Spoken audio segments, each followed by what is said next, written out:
Bonjour à toutes, bonjour à tous. Alors, juste une petite vidéo aujourd'hui pour vous parler d'un livre de Johann Chapoutot, chez Gallimard, qui s'appelle Libre d'obéir. Alors, c'est assez important, hein. Ça parle de Reinhard Heym, je sais pas, hein, qui est un intellectuel technocrate au service du Troisième Reich, qui était juriste. Alors, ce qui m'avait étonné, c'est que cette personne-là s'était formée en naturopathie, qui voulait ouvrir un cabinet de naturopathie. Mais bon, à l'époque, les gens du Reich aimaient bien tout ce qui était sport, tout ce qui était diététique, genre végétarisme, hein. Tout ce qui était naturel. Pour pouvoir être de bons reproducteurs, pour pouvoir être des gens en bonne santé. Et là, je vais vous parler un petit peu, vous allez voir, ça va vous parler un petit peu par rapport à l'époque actuelle. On vous parle un petit peu du monde médical à l'époque. Donc là, vous allez voir, on va voyager entre 33 et 45. Le racisme nazi est eugéniste. Il ne suffit pas de posséder le bon sang et la bonne couleur de peau, il faut aussi être pleinement employable comme appareil producteur et reproducteur. Le pronostic général prénatal n'existant pas à l'époque. L'heure est au diagnostic. Tous ceux qui sont considérés comme malades héréditaires doivent être exclus du cycle procréatif. Il y a eu 400 000 stérilisations forcées de 1933 à 1945. Je ne vais pas dire qu'on n'y est pas encore, mais avec le garde d'asile, ou que ce soit au Japon, que ce soit en Inde, je crois que Bill Gates n'a pas intérêt à foutre son nez là-bas parce que ça tuait des milliers de personnes et stérilisait des dizaines de milliers de personnes, de filles. Donc, 400 000 stérilisations forcées de 1933 à 1945. Voire assassinés, comme c'est le cas à partir de l'entrée en guerre de 1939, où il y a eu 200 000 morts jusqu'en 1945. Dans le cadre de l'opération T4, un peu de vent qui vient, dans le cadre de l'opération T4 et de ses prolongements, comme on le voit, le crime contre l'humanité et le massacre de masse frappent également la biologie, ou littéralement la biomasse germanique. Quand celle-ci est considérée comme insatisfaisante ou défaillante, les êtres non performants, non productifs, non rentables sont des êtres indignes de vivre, de simples enveloppes corporelles humanoïdes vides, qui doivent être exclus du patrimoine génétique allemand.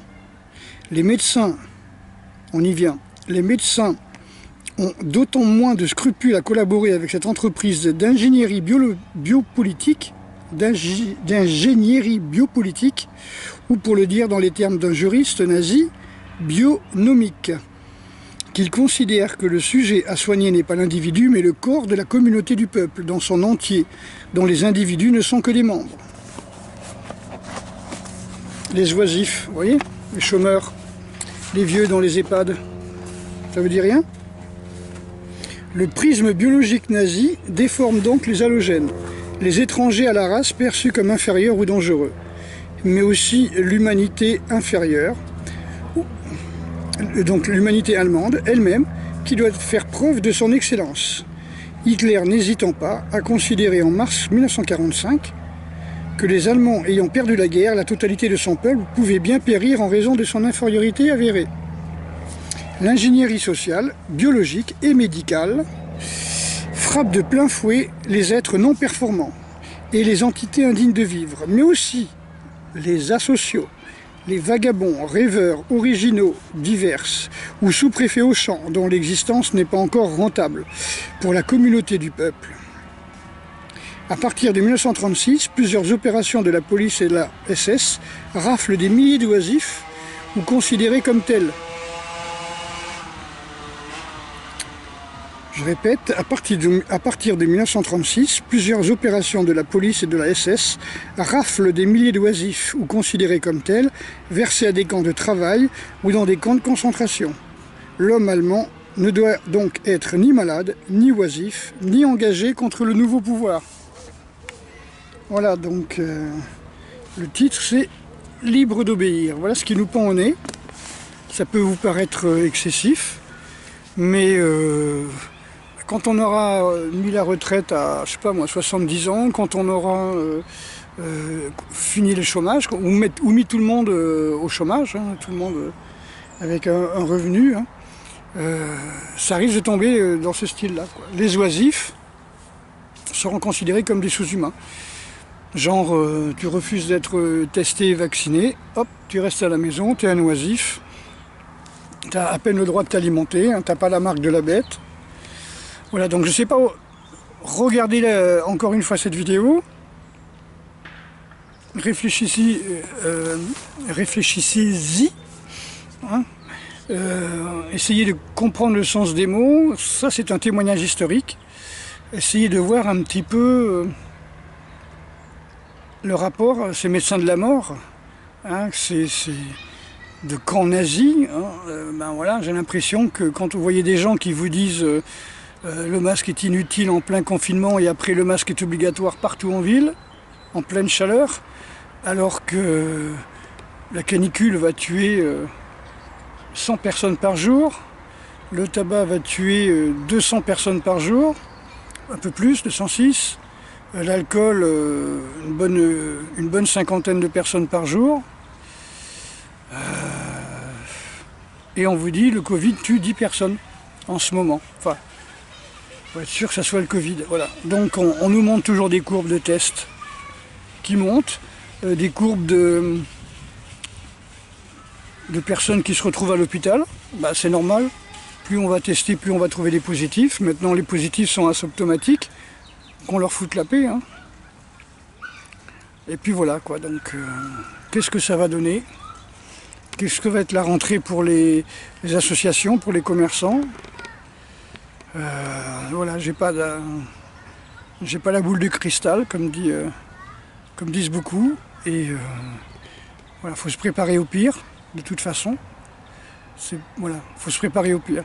Malheureusement, c'est trop tard pour vite acheter une maison et commencer à planter du grain. C'est un petit peu trop tard. Il fallait y penser il y a 4-5 ans. Ok, donc là je vous fais bise, hein, je suis un petit peu fatigué là. Ça fait 2 jours que j'arrête pas de bâiller, parce que c'est vrai que je me suis entraîné samedi. Je me suis entraîné jour de repos, j'ai repris les kettlebells. Je pense que ce soir, dans la soirée, je me ferai aussi un petit programme de kettlebell. Et puis après, je vais commencer à ramener le matériel à la maison de façon à pouvoir préparer la rentrée scolaire, la rentrée associative, le forum des associations. Et puis voilà, donc j'ai discuté avec pas mal de sportifs, hein, de présidents d'associations. Ils sont pas chauds, hein. On est limité à 25 personnes. Il y a certaines associations qui, plutôt que de doubler ou tripler le prix de ces adhésions, puisqu'on leur demandera à n'être que 25 par salle alors qu'ils sont d'habitude 60-70, s'ils veulent payer leur prof de step, de gym, de cardio, de ce que l'on veut là, ils vont être obligés de fermer. Carrément, ils vont même pas reprendre. Sinon, vous voyez, c'est 25 au lieu de 60, ça veut dire que, vous avez compris, hein, le fait de payer des profs pour faire des cours de gym, c'est où ils doublent l'adhésion, et je pense que les membres ne sont pas habitués. Et puis comment sélectionner les membres? Est-ce que c'est les 50 premiers, et puis inscrits, et puis on n'aura que 25 le lundi, 25 le jeudi, et puis pas les mêmes, les gens ne pourront pas s'entraîner 2 fois par semaine, ça c'est vraiment compliqué. Et je pense que certaines associations vont fermer. Alors nous, on a entre guillemets la chance de ne pas être 25 dans notre association. Et on n'arrive pas à avoir 25 personnes par cours. De toute façon, comme j'ai dit, plus de 10-12 personnes par cours, quand on veut vraiment enseigner comme il faut, c'est pas vraiment valable, quoi. Après, c'est de la robotisation. Voilà, c'est pas du tout pour le bien-être de la personne. Et on ne peut pas faire attention à 25 personnes, savoir si les 25 personnes ont bien compris. Voilà, donc grosse bise à toutes et à tous. Et puis voilà, comment vous voyez la rentrée? Est-ce que vous la voyez tonique? Est-ce que vous la voyez révolutionnaire? Est-ce que vous la voyez dans la rue? Là, il parle de mettre toute la ville en masque, et de toutes les villes de France en masque, entièrement, du matin au soir. Donc la nuit, je sais pas, mais enfin en tout cas toute la journée. Donc ça, c'est très très démoralisant. Donc il va y avoir des déprimes, il va y avoir des gens qui vont s'enfermer chez eux. Je pense que c'est aussi le but, hein, de faire un confinement qui ne porte pas son nom. C'est-à-dire quand on vous dit, dès que vous foutez le nez dehors, vous mettez un masque, les gens au bout d'un moment ils ont dit non mais ça va, on arrête quoi. On sortira que vraiment quand on n'aura plus rien à bouffer, on va s'acheter par Amazon un vélo d'appartement pour pas sortir, et puis un step, et puis voilà quoi, un step, 2 kettlebells, un vélo d'appartement, puis maintenant foutez-moi la paix quoi. Ça risque d'être ça, avec des cours en ligne quoi. Là j'ai regardé sur ma fédération, là, ils commencent à parler des cours en ligne, hein, ils commencent à parler des assurances pour les gens qui font des cours en ligne, etc., etc., des assurances particulières. Donc ça veut dire que c'est tout à fait rentré maintenant dans les normes que les gens font des cours de sport en ligne, quoi. C'est pour ça que je vous dis, je vais certainement faire des formations contraintes forcées, et pourquoi pas faire des modules, puisque de toute façon, pour moi ça ne change rien que je fasse un cours à une personne et que je filme ce cours-là, ou que je fasse des cours à 20 personnes dans mon stage, ou 10 personnes, et que je filme, ça revient au même. C'est toujours les mêmes mouvements, les mêmes explications. Voilà. Ok, donc cette fois-ci, je vous fais un gros bisou. Je ne vous laisse pas, parce que j'aime pas quand les gens vous disent « bon, maintenant, je vous laisse ». Hein. Donc ça vous remet dans la peur de l'abandon, hein, que les bébés ont, hein, l'injustice, l'abandon. Donc on va pas jouer avec ça. Et je vous dis à très bientôt. Je reviens, et puis j'espère que j'aurai des bonnes nouvelles. Gros bisous!